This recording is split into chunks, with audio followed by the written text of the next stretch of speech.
अब ऐसा लग रहा है कि भाजपा का ध्यान किसी और प्रदेशों में है नहीं जहां इलेक्शन हुआ है, न तमिलनाडु में, न केरल में, और कहीं और भी नहीं।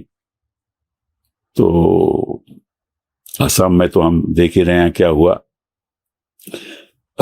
अगर ऐसा मतलब कि पश्चिम बंगाल हिंदुस्तान ही में है ना, कहीं और तो नहीं है ना।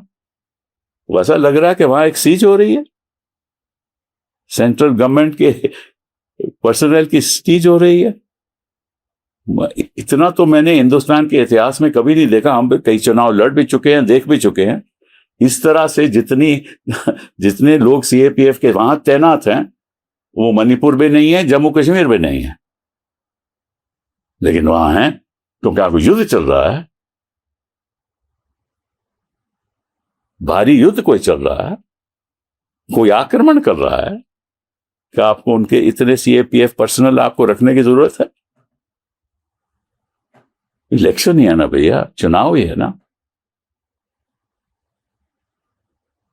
तो आप कहते हो कि अगर चुनाव में कुछ गड़बड़ी होती है तो आप इलेक्शन पिटीशन फाइल कर, तो कहते हो ना, कोर्ट भी कहते हैं कि 45 दिनों में आपको राहत मिलती है, 45 दिनों में आप इलेक्शन पिटीशन डाल सकते हो। अगर गलत काम हो रहा हो तो दोनों को लागू है।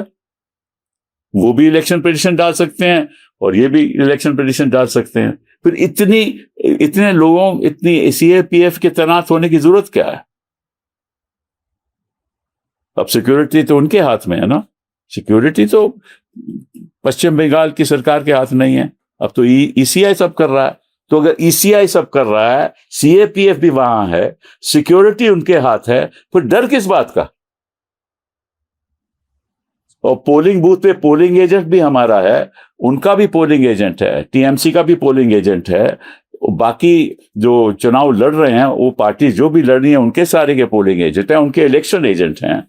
सिक्योरिटी आपकी है, अंदर जाने की अनुमति आप ही देते हैं। वहां एंट्री, जब तक आईडी कार्ड नहीं दिखाओगे तब तक एंट्री नहीं होगी। तो फिर किस चीज की आपको संभावना है